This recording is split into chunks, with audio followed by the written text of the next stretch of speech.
What's up, guys? Well, Joni and I have just arrived here at Conroe, and we've been here for 2 weeks. Yay. And we're going to give you a quick little update about what happened during those 2 weeks here before we take our next leg heading up to Maine for the summer. Details coming up on RV Street.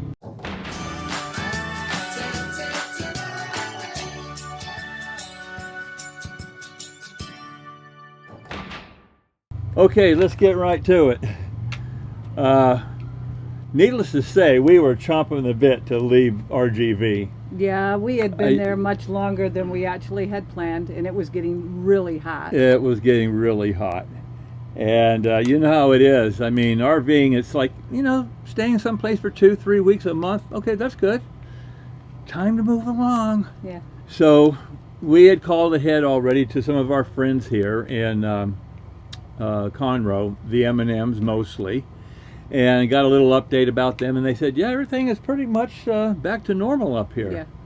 As we showed you in our last year's review of Conroe Park, right as you enter into the park, they have the left-hand side of the park where they're building all those homes.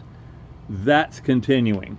But they did, on that new section, the new RV section to the right, they actually had one vacancy, and we were able to grab that one, which we were really happy about that because we had a few more last-minute maintenance items to do. Now, I want to do a shout out to Thousand Trails. Yeah. You know, Thousand Trails had allowed everyone to sit where they were for 2 months. Yeah. They had shut down the park. They weren't accepting anyone new when COVID came about. But everyone that was there, they allowed them to sit there for 2 months. They didn't charge them electric. I mean, I really am proud of the way that Thousand Trails treated their customers. Absolutely. We were getting reports from all around the country, and there were a lot of people worried, as you know. They were talking about all these stay-at-home orders, and they were fixing to shut down all these state and national parks, and people started really freaking out, like, okay, so if they start shutting down these private parks, what are we going to do? Yeah. But their policy basically was, if you are in a Thousand Trails park already, and even though your reservations are running out tomorrow or next week or whatever, you can stay put. Yeah. What else did we do? We made 4 new friends. Oh, yeah. Hi, Terry, Lisa, Yep. Claudia, Chuck. Hi, guys. Yep. Oh, you cleaned the air vents? Oh, yeah. So, you know me, Mr. Fix It, Mr. Clean It, Mr. Make Everything Better. Once we got up here, I wanted to do one last thing before we went to Maine, and that was to get up on the roof again and clean all of the roof vents and the roof vent covers. Very important video, by the way. You really need to watch this. If you don't have roof vent covers, you could be inviting yourself to thousands of dollars worth of damage inside your coach. So just take a look at that. Also, one thing I didn't tell you guys when we were in RGV, guess what we installed on the front suspension of our coach? Sumo Springs. We love them. Love them. Yeah. It made our ride so much better from RGV to Conroe. They're amazing. They are. I mean, the difference, we didn't put Sumo Springs on the front and the rear, just the front. Yes. I did a self-install, and I didn't do a video of it because it was just too convoluted for me to try to do the camera work, but I am going to do a video on it and show you what I did, what's involved. It's not that big a deal, but that was something that we were like, oh yes, high five. Yes. Once we got on the road with those things, we're like, oh my God. It's a huge difference. Yeah. So we did that, and that was in RGV. Then we got up here, cleaned the vents, met people. We partied quite a bit. Thank you, Mark, for the happy campers. Whoop, whoop. In Conroe itself, the Conroe, Willis, that whole area, you would never think that, you would never know that COVID was even going on. it was really interesting because we had to go to Home Depot. Yep. And the parking lot was absolutely full. The store was full. There might have been maybe a quarter to maybe a third of the people wearing a mask. Everyone that worked there was wearing a mask, Yeah. but people shopping there pretty much were not. Same thing with Walmart, HEB, strip malls. They were all open. Traffic was normal. I mean, it was like, wow, Yeah, this thing is over as far as they're concerned. pretty much. Yay, Texas, lead the way to freedom, right? We're going to do several legs to get up to Maine. And if you remember last year, we took 2.5 months to get to Maine. Not this year. This year, we're taking 22 days. Yes. So it is Texoma. Once we leave here in just like a couple hours, that's the first leg. Then there'll be the second leg and the third leg and the fourth leg. But each leg is only there. We're only there for about a day or two, and we're continuing just to really get our ass up there. Yeah, it's a fairly quick trip this time, just because of everything that's going on, and we'll keep you posted, at each stop as to what's going on. Yep. But anyway, folks, just wanted to give you an update. Our whole stay here at Conroe is over. We look forward to chatting with you. We've got a whole bunch of videos coming on. So that's it for now for this segment. On to Texoma we go.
Okay, so we just ended up getting gas here. I'll show you in context. We were traveling north on Highway 45, and we exited back here.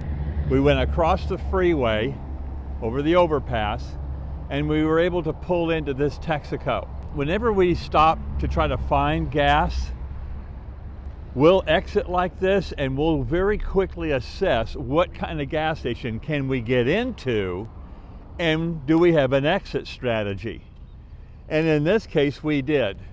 Right across the street on that Valero, we could have done it there too, but this worked out fine. So we just topped off, and now we're going to pull forward and make this big turn right here, and get over here in the inside lane, turn left, go over the overpass, and get back on the freeway and continue heading north to Dallas, Texas.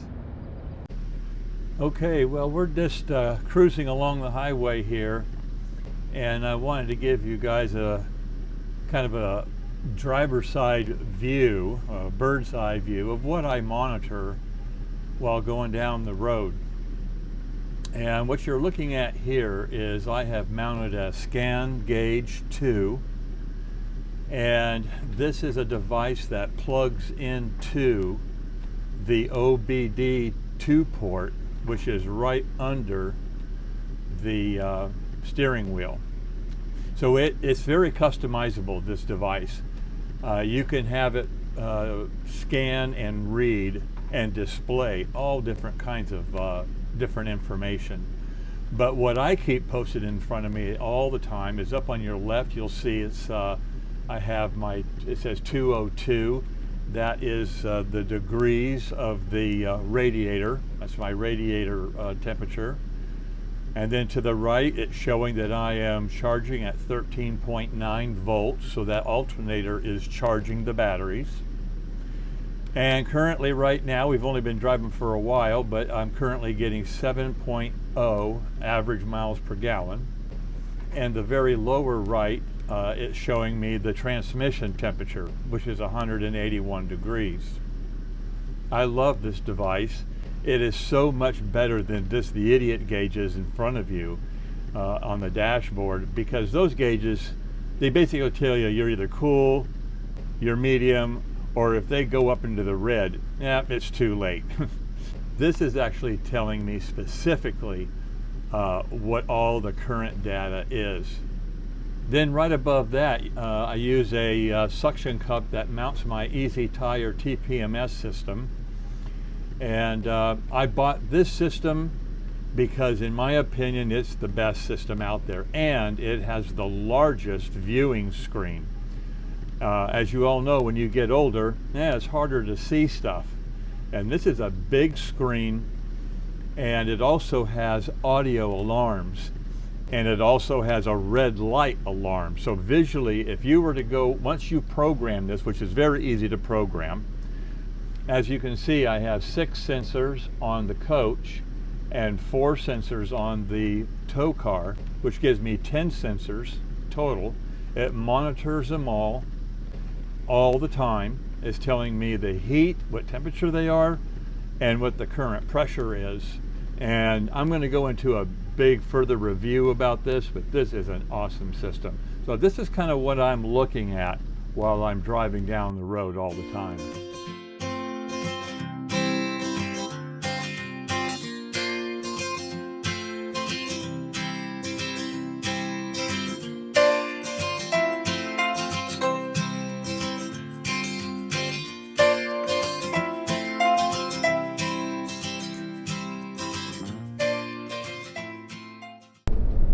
So one thing that I love about our motorhome, while we're traveling and the slides are in, is when I have to use the bathroom, I just simply use a half bath.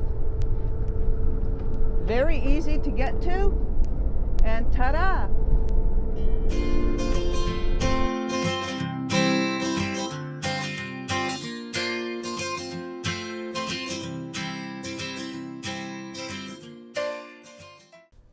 Okay, well, we've been on the road about 2.5 hours, and we're about, I don't know, 30, 40 minutes away from Dallas.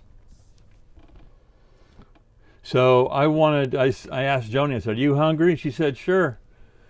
So we're pulling over into a rest stop.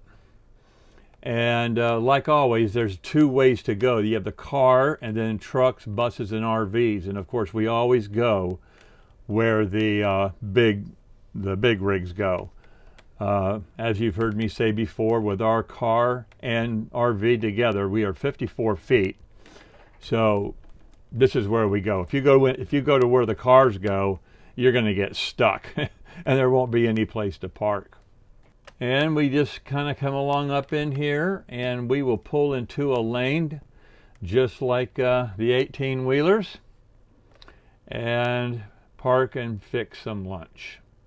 As Joni pointed out earlier, our motorhome with the slides in, we not only have access to the half bath, but like when we pull over here to a rest area, we have access to the refrigerator. We can make a little snack. We'll just sit down here at the booth and just relax for a little bit. Stretch our legs. After I eat, I probably will go out and walk around the coach and the car and just kind of take a visual look at everything and make sure it's all good, and then we'll get back on the road. Okay, so we just got through eating lunch, and my habit is I just oversee the whole coach, make sure something hasn't happened. You know, has a slide slipped out by accident, looking at my tires, making sure all the bay doors are good. One thing that I really look at is the tow equipment. I come and I make sure that this is all still good and tight. I grab it and I shake it, and I make sure that this is all still solid and intact. I have read a couple of stories online where someone had stopped at a rest stop. They ate and then they took off, and while they were actually resting, somebody came and tinkered with their tow bar stuff, pulled out a pin, and when they jumped back on the freeway, they got about a half mile down the road and the toad went flying off on its own. So whenever you stop to rest, it's always a good idea to come around the coach and check all your gear.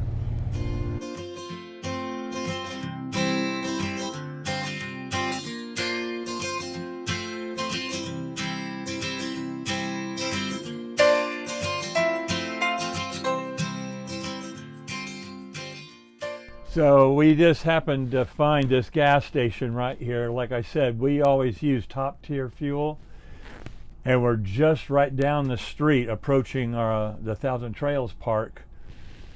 And I thought, oh man, so I dived in here, and you can see this is going to be tight. My gas tank is on the driver's side, so I'm waiting for those motorcycle guys to fill up and open up that skinny little lane right there, and I'm going to sneak inside there. So let's see how this goes. Here we go. All right, we're gonna get right on in here.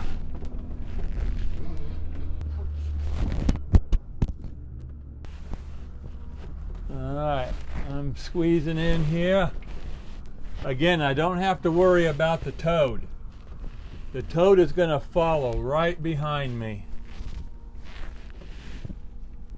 And that's good right there. Now, if you look at that mirror, this is the passenger mirror, you can see that I'm going to have to really watch my tail swing as I turn left to get out of here. So let's go fill up with gas and we'll take it from there. You can see how close this coach is. This is going to be really tight for me to pull out of here with that tail swings. Okay, well here we go. This is going to be tight.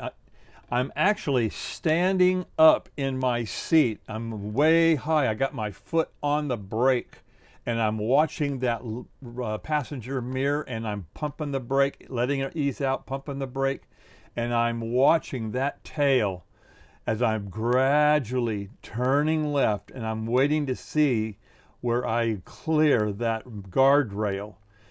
And then once I see that I'm clear, now I begin to really crank left hard, because I've got to avoid this sign. I mean, this was the absolute closest call and the tightest spot I've ever been in. But man, what a victory. That thing was awesome.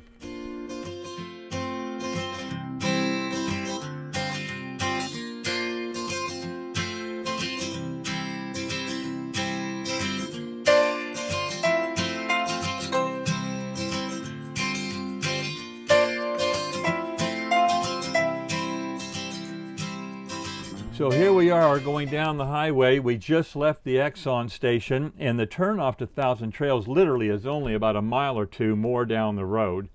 And you can see right off to the right, there's an orange reddish sign right there on the side of that building. It says Thousand Trails.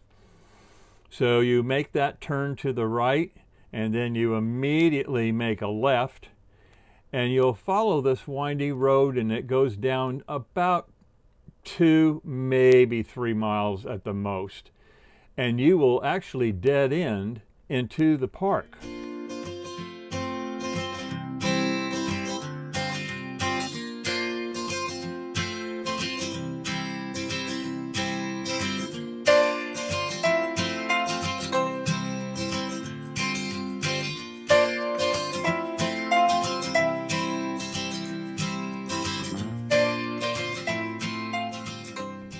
And you can see right there off to your left, 1,000 Trails, and you just continue to go straight. And right up here, you will see the sign that says, "Welcome to 1,000 Trails. Everybody go left." So you turn left in here and come around to the right, and you stay to the very far right and park parallel with the grass.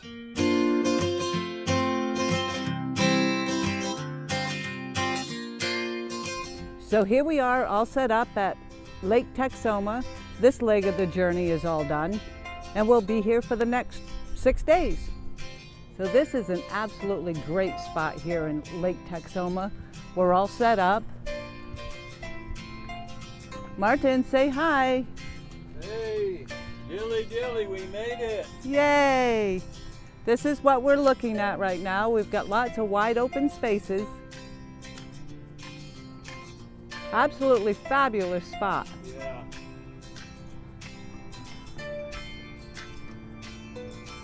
Well, guys, the trip to Lake Texoma, 1,000 Trails Park, has come to an end.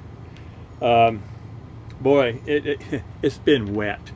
A couple in the afternoons, it's been nice, but Friday night, boy, we had some serious storms come through. And there was warnings everywhere, and hail, yeah, massive wind. Massive, yeah, they were saying maybe 50, 60, 70 mile an hour winds. They had people holding, grapefruit or orange size hail. So we got on the computer, we saw the radar. We had about 30, 40 minutes before it got here. So we once again went into full tactical mode. We brought in the slides. I climbed up on the roof. We're talking 10:30 at night. Yeah. Because the most vulnerable area on the roof is that large plexiglass plastic shower cover. And if hail hits that, it's gone. So I put a couple of towels over that. I took some Gorilla Tape and taped all that there to try to help cushion the hail. We covered our car. Yeah. We carry a car cover with us, so we covered the car because they were warning about serious vehicle damage. It was not fun, let's put it that way. No, it was not fun. So we basically slept. We brought the slides in. We stayed up till about 1:30 or 2, and then it started to calm down. We put the bedroom slide out. She went to bed. Of course. I stayed up and monitored the perimeter for a little longer. This park actually did open up the pool. Right. Yesterday. So yesterday afternoon was nice before the storms came. Today is nice, and they're allowing people in the pool, but just 50% capacity. Mm-hmm. It's right across the street from us, and we see and hear kids over there. That's about it. We are on our next leg. Where are we going, Joni? Grove, Oklahoma. How far away is it? 300 miles. 300 miles. Yeah, I don't like driving 300 miles, but I'll do it. And of course, the forecast that day is not looking very good. Yeah, it's supposed to be pretty yucky. Yeah. A lot of rain. If we get out of here early, we may make it up there before the rain comes, but I doubt it. As always, guys, the things that we talked about in this video, the Scan Gauge 2, the Easy TPMS system, the Sumo springs, and all that other stuff, the links are always below in the description. Just hit show more, scroll down, they'll be there. Give us some of your comments if you've been to Lake Texoma before at this 1,000 Trail Park. Or maybe you've had your own trek that you've taken and wound up into Maine. Yeah. Hey, chime in. A lot of people here like to hear what you have to say and maybe a little tips that you learned along the way. Remember, if you liked this video. Of course they liked it. Well, prove it, please.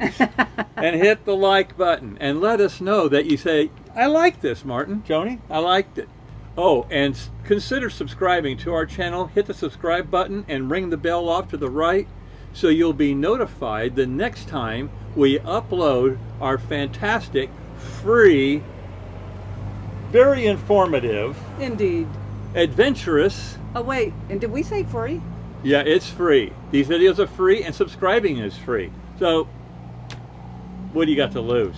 Exactly. Anyway, that wraps it up for this video from Conroe to Lake Texoma Thousand Trails Park, our first leg on our way back up to Maine, Vermont, and New Hampshire. Until next time, this is RV Street. Stick around.